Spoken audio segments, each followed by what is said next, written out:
ஹல்லேலூயா. இந்த online service பார்த்து கொண்டிருக்கிற ஒவ்வொருத்தையும் கர்த்தர் உங்களை ஆசீர்வதிப்பாராக.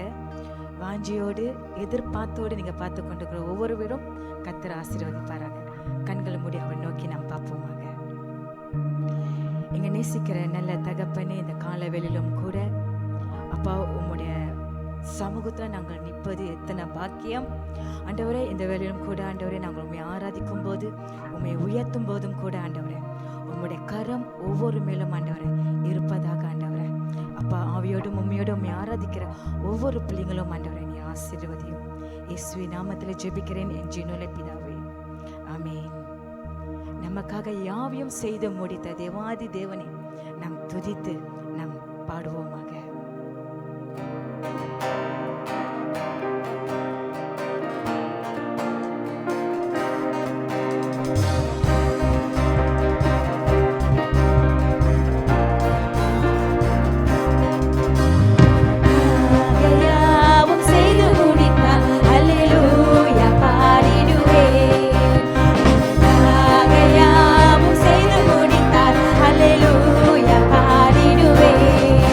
அவ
மோசேயின் தேவனே என்னை வழி நடத்துவீர். உமது அன்பின் கரங்களை நான் கண்டேன். உமது அன்பின் கரங்களை நான் கண்டேன். நான் கண்டேன். நான் கண்டேன். நான் கண்டேன். நான் கண்டேன். யோசுவாவின் தேவனே எங்கள் மதில்களை நொறுக்குவே. யோசுவாவின் தேவனே எங்கள் மதில்களை நொறுக்குவே. யோசுவாவின் தேவனே எங்கள் மதில்களை நொறுக்குவே. யோசுவாவின் தேவனே எங்கள் மதில்களை நொறுக்குவே. உமது அன்பின் கரங்களை நான் கண்டேன். உமது அன்பின் கரங்களை நான் கண்டேன். நான் கண்டேன். நான் கண்டேன். நான் கண்டேன். நான் கண்டேன். தேவாதி தேவனே உம்மை ஆராதனை செய்கிறோம். ராஜாதி ராஜனே உம்மை ஆராதனை செய்கிறோம். தேவாதி தேவனே உம்மை ஆராதனை செய்கிறோம். ராஜாதி ராஜனே உம்மை ஆராதனை செய்கிறோம். உமது அன்பின் கரங்களை நான் கண்டேன். உமது அன்பின் கரங்களை நான் கண்டேன். உமது அன்பின் கரங்களை நான் கண்டேன். உமது அன்பின் கரங்களை நான் கண்டேன். நான் கண்டேன். நான் கண்டேன்.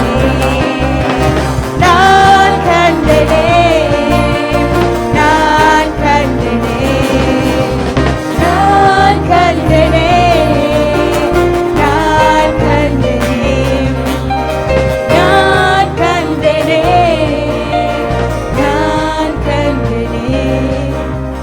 நான் கண்டேன். நான் கண்டேன். நான்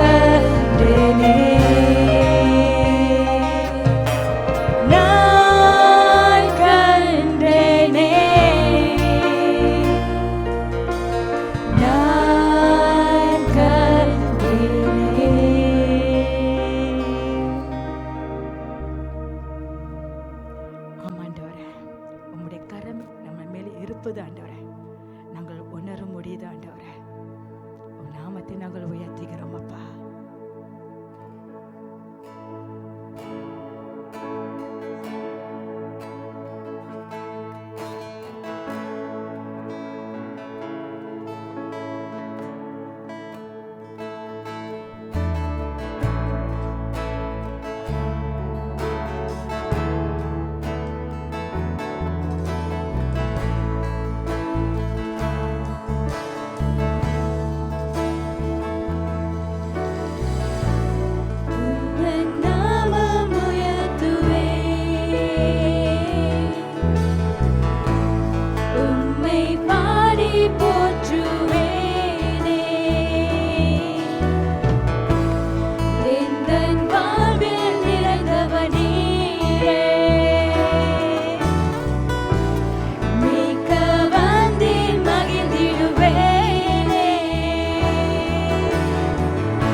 மரித்தீர், மூன்றாம் நாள் உயிர் தெழுந்தீர் ஆண்டவரே. உம்முடைய மகிமை ஆண்டவரே நம்மளோடு கூட இருப்பதற்காய் ஸ்தோத்திரம் ஆண்டவரே. உம்முடைய பிரசன்னம் ஆண்டவரே எங்களோடு கூட ஆண்டவரே இருப்பதுக்காய் நன்றி ஆண்டவரே. தொடர்ந்து எங்களோடு கூட இடைப்படும் ஆண்டவரே. எங்களோடு கூட பேசுங்க ஆண்டவரே. நீ பேசுகிற தேவன் ஆண்டவரே. நீ கல்லல்லோ மரல்ல ஆண்டவரே. நீ பேசுகிற தேவன் ஆண்டவரே. உம்முடைய வார்த்தை கொண்டு ஆண்டவரே எங்களோடு கூட நீங்க பேசுங்க ஆண்டவரே. ஒவ்வொரு பேரும் ஆண்டவரே நீ தொட்டு சுகமாக்கும் ஆண்டவரே. அப்பா உன் கரத்தில் எல்லாவற்றையும் நாங்கள் வைக்கிறோம். உமக்கு எல்லாம் மகிமை நாங்கள் செலுத்துகிறோம். இயேசுவின் நாமத்தில் ஜெபிக்கிறேன் என் ஜீவனுள்ள பிதாவே, ஆமென்.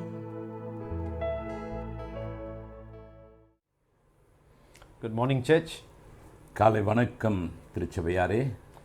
Glad to see you through this online service. இந்த வானொலியின் மூலமாய் உங்களை சந்திப்பதிலே மிக்க சந்தோஷம். I hope you are doing well, நீங்கள் எல்லாம் சுகமாக இருக்கிறீங்கன்னு நம்புகிறோம்.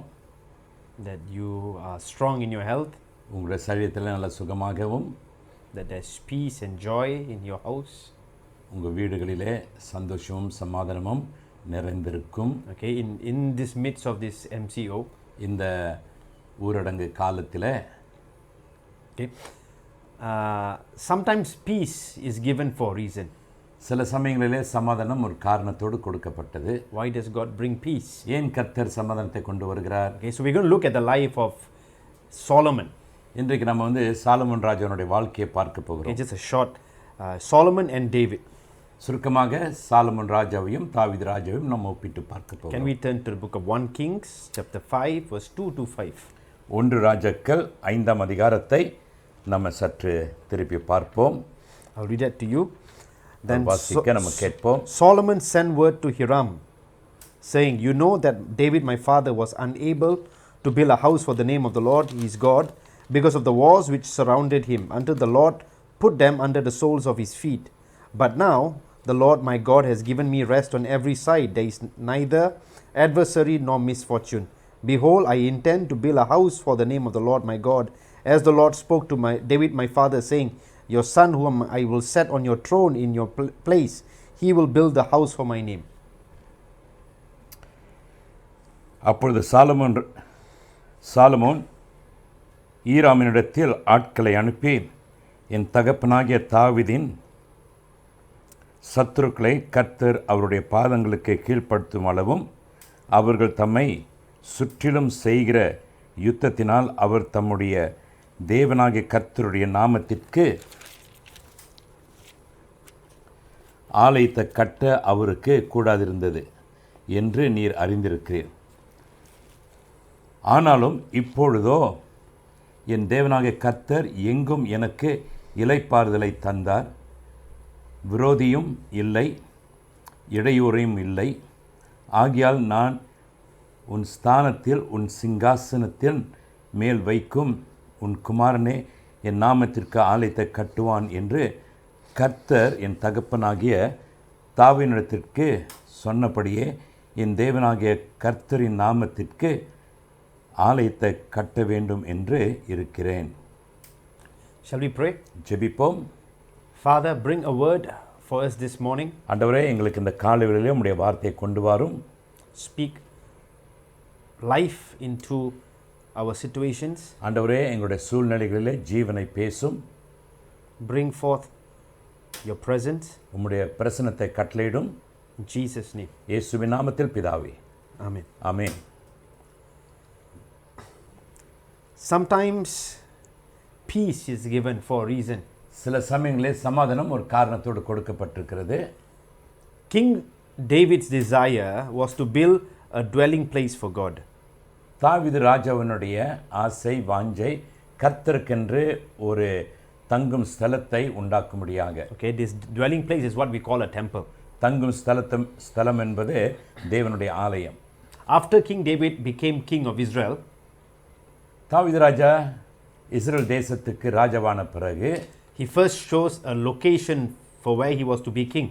எங்கே அவர் ராஜாவாக இருக்க வேண்டும் என்று His காண்பிக்கப்பட்டது. capital, which is Jerusalem. அந்த தலைநகரம் எருசலேம்.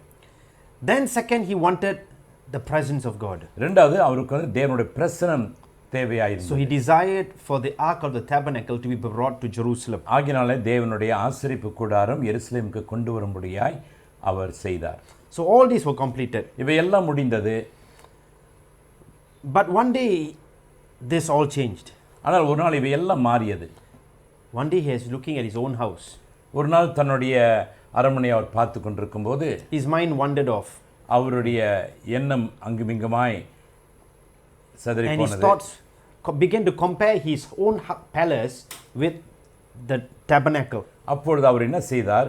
தன்னுடைய அரண்மனையும் அந்த ஆசரிப்பு கூடாரத்தையும் அதை ரெண்டையும் ஒப்பிட்டு பார்த்தார். His house was built with cedar, which is the finest quality of wood. நீங்க பார்த்தீங்கன்னாக்கா அவருடைய அரண்மனை வந்து கேதுரு மரங்களால் கட்டப்பட்டிருந்தது, அருமையான மரம். The tabernacle was built 100 years before as a portable tent. அதனால் தேவனுடைய ஆசரிப்பு கூடாரமோ பல நூறு ஆண்டுகளுக்கு முன்பாக அவைகள் வந்து ஒரு சிறிதாய் கட்டப்பட்டு அது அங்குமிங்குமாய் தூக்கி சுமக்கப்பட்டது. Okay? It was not meant to be a permanent structure, but portable. அது வந்து நிரந்தரமாய் ஒரு இடத்துல இருக்கக்கூடியதல்ல, அது தற்காலிகமாய் அங்குமிங்குமாய் சிதறப்பட வேண்டியது. And somehow David felt he wanted to build a permanent structure for the Lord. ஆனால் தாவீதுக்கோ தேவனுக்கு ஒரு நிலையான ஒரு தேவனுடைய ஆலயம் கட்டப்பட வேண்டும் என்று தன்னுடைய உள்ளத்திலே ஒரு வாஞ்சை. See, we know that when you buy something that is portable, it's good as a second quality thing. அதாவது நமக்கு நல்லா தெரியும், ஏதாவது ஒன்று இங்கும் அங்குமாய் நவுத்தக்கூடியதாக இருந்துச்சுனாக்கா அது வந்து ஒரு ரெண்டாம் தரமாய் காணப்பட்டால் சரியாக இருக்கும். It's not meant to be the most best quality. அது வந்து மென்மையான அருமையான ஒரு காரியமாக இருக்காது. Okay? So David told of his desire to Nathan the prophet. ஆகியனாலே தாவீது தன்னுடைய இதயத்தின் வாஞ்சையை நாத்தான் தீர்க்கதரிசனத்தில் பகிர்ந்து கொண்டார். Okay, we can see the story in 1 Chronicles chapter 17. இந்த கதையை நம்ம 1 அதிகாரத்திலே வாசிக்கலாம். Okay, where David tells Nathan, நீங்கள் அங்கே பார்த்தீங்கன்னாக்கா தாவீது ராஜா வந்து நாத்தான் தீர்க்கதரிசனத்தில் சொல்லுகிறார், that my house is built with cedar, என்னுடைய வீடு வந்து கேதுரு மரங்களால் கட்டப்பட்டிருக்கிறது, but the house of the Lord is in tents. ஆனால் தேவனுடைய வீடோ அது வந்து கூடாரங்களிலே இருக்கிறது. And God told David that day two things. ஆண்டவர் தாவீதுக்கு 2 காரியங்களை சொன்னார். He said, you are not to build a temple, அவர் சொல்லுகிறார், நீ இந்த தேவாலயத்தை கட்டக்கூடாது, but your son will build it. ஆனால் உன் மகன் அதை கட்டுவான். The reason for this is David was a man of war. காரணம் என்ன? தாவீது வந்து ஒரு யுத்தத்தின் மனுஷர்.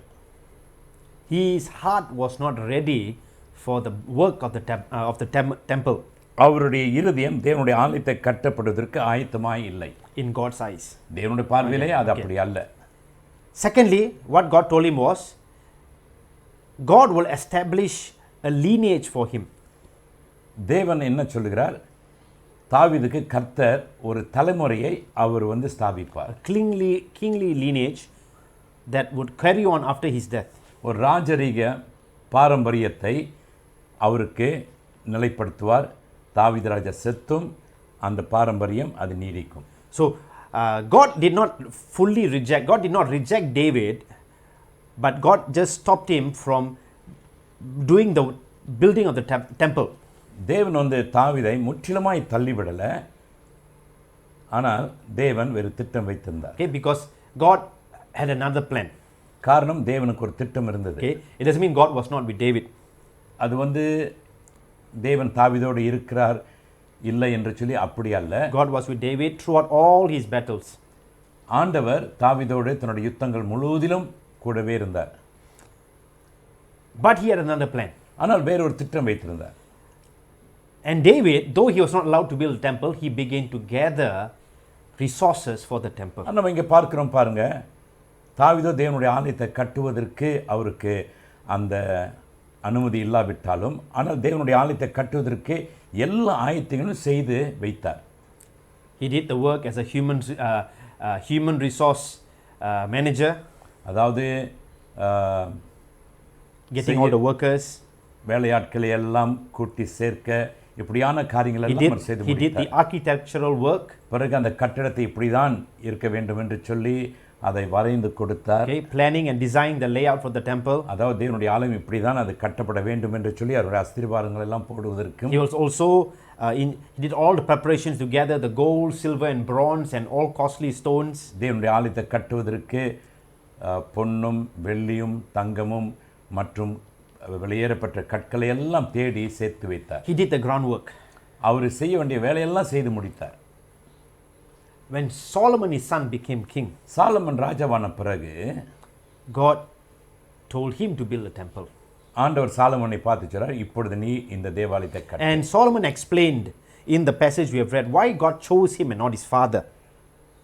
சாலமன் அதை விளக்கி சொல்லுகிறார், ஏன் தன்னுடைய தகப்பனார் இதை கட்டக்கூடாது, ஏன் சாலமன் கட்ட வேண்டும் என்று சொல்லி. Before David became king, தாவீது ராஜாவாகிறதுக்கு முன்பாக Israel had always been oppressed by the enemies around them. இஸ்ரவேல் எப்பொழுதும் தங்களுடைய சத்துருக்களாலே ஒடுக்கப்படுகிறார்கள். When David became king, தாவீது ராஜாவான பிறகு God gave the Israelites victory over every battle they faced. தேவன் இஸ்ரவேல் ஜனங்களுக்கு தாங்கள் சந்தித்த எல்லா யுத்தத்திற்கும் வெற்றி கொடுத்தார். All the nations around Israel made peace with them. தங்களை சுற்றி இருக்கிற எல்லா தேசங்களும் அவர்களோடு சமாதானம் கொண்டார்கள்.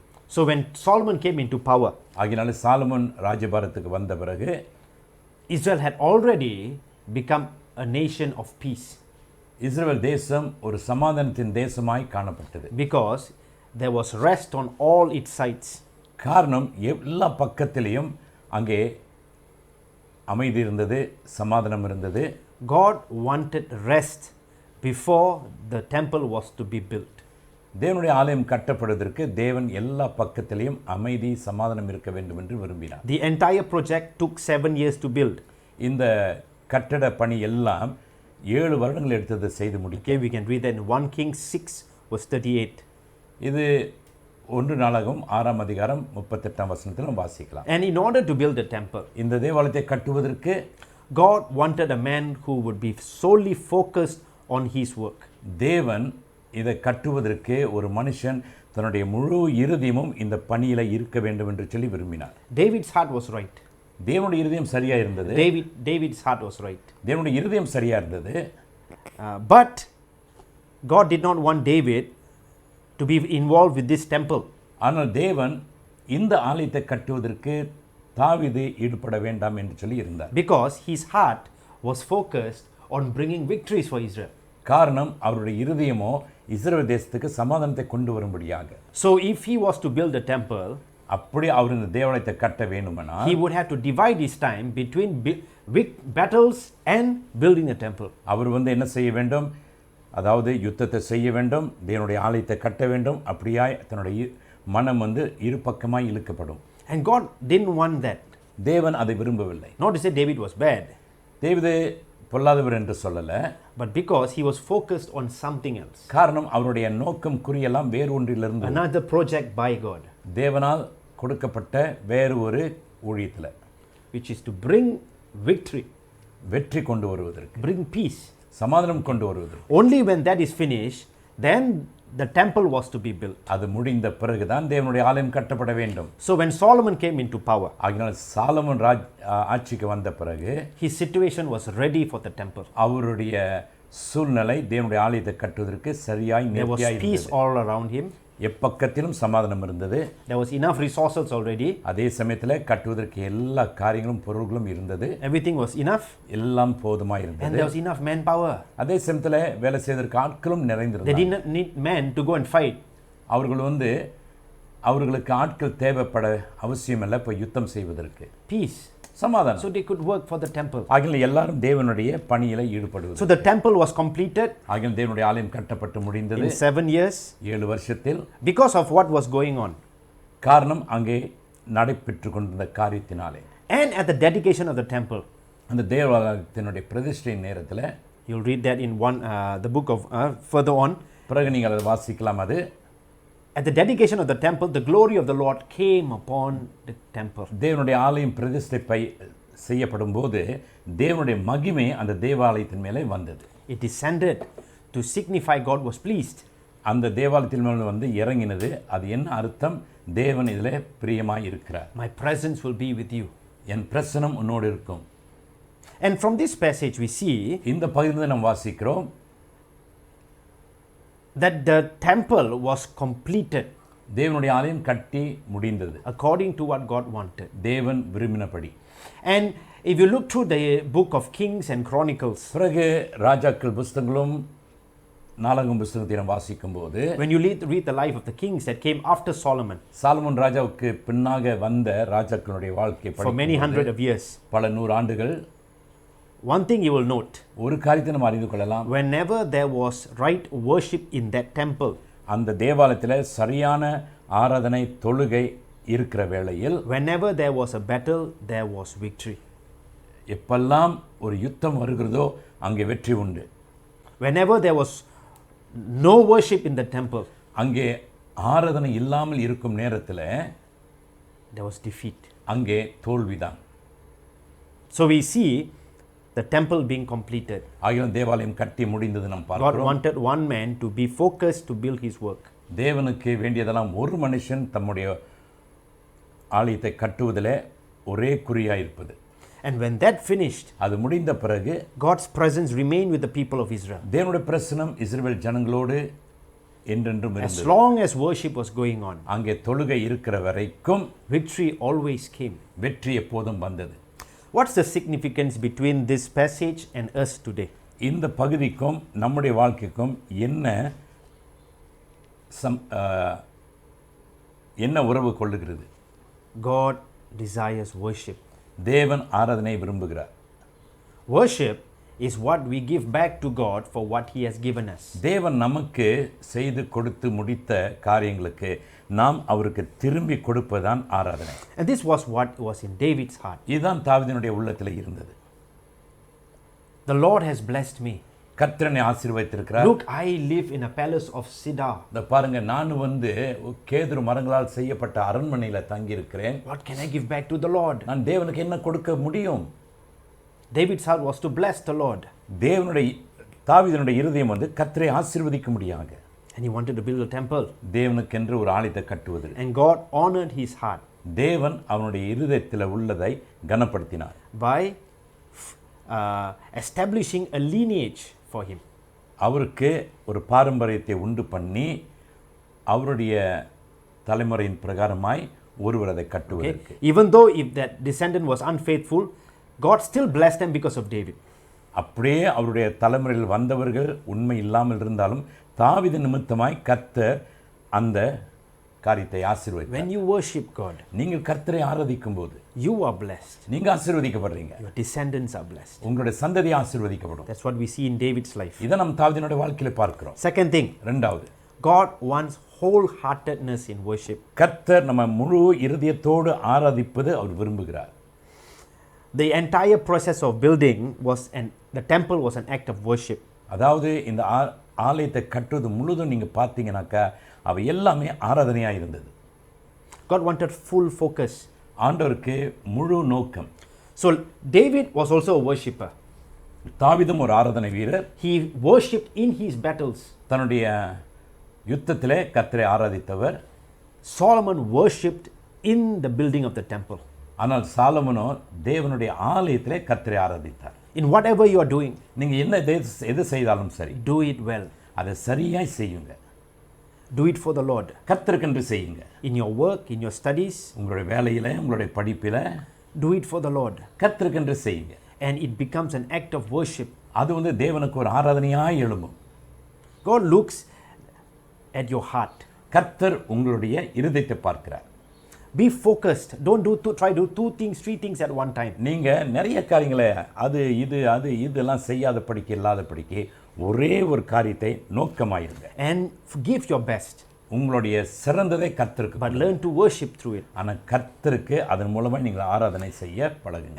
As I close, முடிக்கும் வேளையில் as I look at this passage, இந்த பகுதியை நான் பார்க்கும்போது the theme of this sermon, இந்த செய்தியினுடைய தலைப்பு is a time to worship. கர்த்தரை ஆராதிக்கக்கூடிய நேரம். When is a time of worship? எப்பொழுது அந்த நேரம்? A time of peace. அது சமாதானத்தின் நேரத்தில். When I mean peace, I mean after a victory. சமாதானம் என்று சொல்லும் பொழுது எப்போது? ஒரு யுத்தத்துக்கு பிறகு. Why does God give you victories? கர்த்தர் ஏன் உனக்கு வெற்றி கொடுக்கிறார்? So that you can worship Him.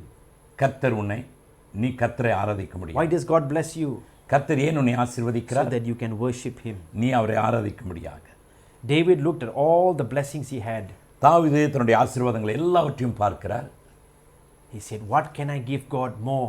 நான் கர்த்தருக்கு நான் இன்னும் என்ன கொடுக்க முடியும்? How can I live in such a beautiful palace when God's ark is living in a tent? எப்படி நான் இவ்வளவு ஒரு அழகான கேதுரு மரத்தால் செய்யப்பட்ட ஒரு அரண்மனையில் தங்கியிருக்கிறேன், தேவனுடைய கூடாரமோ அங்கே வனாந்திரத்தில் இருக்கிறதே. I want to do something for the Lord. நான் கர்த்தருக்கு ஏதாவது ஒன்று செய்யணும். That's what was his heart. அதான் அவருடைய இருதயத்தினுடைய ஆசை வாஞ்சை. God gives you victories கர்த்தர் உனக்கு வெற்றி கொடுக்கிறார். so that you can worship Him. நீ அவரை ஆராதிக்க முடியாது. And whenever there is worship, எங்கெல்லாம் ஆராதனை இருக்கிறதோ there is continued victories after victories. அங்கே வெற்றி மேல் வெற்றி இருந்து கொண்டே இருக்கும். You look through the entire history of Israel. இஸ்ரவேல் தேசத்தினுடைய சரித்திரம் முழுவதையும் பாருங்கள். Whenever there was right worship in that very temple, அந்த தேவனுடைய ஆலயத்தில் சரியான ஆராதனை இருக்கும் வேளையில் of course enemies will come. சத்துருக்கள் வருவார்கள்.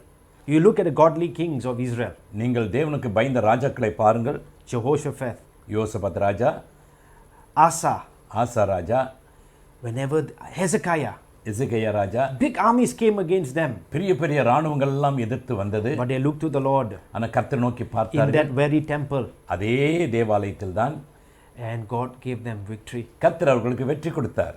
because there was worship in that temple. காரணம் அங்கே ஆராதனை இருந்தது. So church, I encourage you, now is a time of worship. ஆகையால் கர்த்தருக்குள் பிரியமானவர்களே, இதுதான் தேவனை ஆராதிக்கக்கூடிய நேரம். God has blessed us. கர்த்தர் நம்மை God ஆசீர்வதித்திருக்கிறார். has given us peace கர்த்தர் நமக்கு சமாதானத்தை so கொடுத்திருக்கிறார். that we can worship Him. அவரை நாம் ஆராதிக்க முடியாது. You worship Him, அவரை ஆராதிங்கள். you will receive His presence. அவருடைய பிரசன்னத்தை பெற்றுக்கொள்வீங்க. You will receive His victories. அவருடைய வெற்றியை நீங்கள் பெற்றுக்கொள்வீங்க. Let us pray. ஜெபிப்போம். Heavenly Father, பரலோக even பிதாவே, as we look at this passage of the building of the temple, தேவனுடைய ஆலயத்தை கட்டும் இந்த பகுதியை நாங்கள் பார்க்கும்போது, Lord, build our temple. எங்களுடைய தேவாலயத்தை கட்டும். Lord, I pray that you help us to be a person who worships you. ஆண்டவரே, உம்மை ஆராதிக்கிற மனுஷியாய் இருக்க எங்களுக்கு உதவி செய்யும். Lord, you have blessed us. ஆண்டவரே, நீர் எங்களை ஆசீர்வதித்திருக்கிறீர். You have given us peace all around எங்களை சுற்றிலும் சமாதானம் கொடுத்திருக்கிறீர். because you want us to worship you. காரணம் நாங்கள் உம்மை ஆராதிக்க முடியாது. So today, help us to be worshippers. இன்றைக்கு ஆண்டவரே, நாங்கள் உம்மை ஆராதிக்கிறவர்களாய் And இருக்க we வைத்தார். pray that the presence of God will come into our houses and our families. ஆண்டவரே, உம்முடைய தேவ பிரசன்னம் எங்களுடைய வீடுகளிலும் எங்களுடைய ஆலயங்களிலும் வந்து That it நிறைந்திருக்கட்டும். will strengthen us spiritually. எங்களுடைய ஆவிக்குரிய வாழ்க்கையில எங்களை பலப்படுத்தும்படியாக, It will strengthen us emotionally. எங்களை சரீரத்தில் மாத்திரமல்ல ஆண்டவரே, எங்களுடைய மனோ ரீதியிலும் எங்களை பலப்படுத்தும்படியாக, It will strengthen our families. எங்களுடைய குடும்பங்களை பலப்படுத்தும்படியாக. Bless everyone who's watching this ஆண்டவரே, morning. இந்த செய்தியை கேட்டுக்கொண்டிருக்கிற யாவரையும் நீர் ஆசீர்வதியும். In Jesus' name we pray. இயேசுவின் நாமத்தில் பிதாவே, Amen. Amen. God bless you. கர்த்தர் உங்களை ஆசீர்வதிப்பாராக.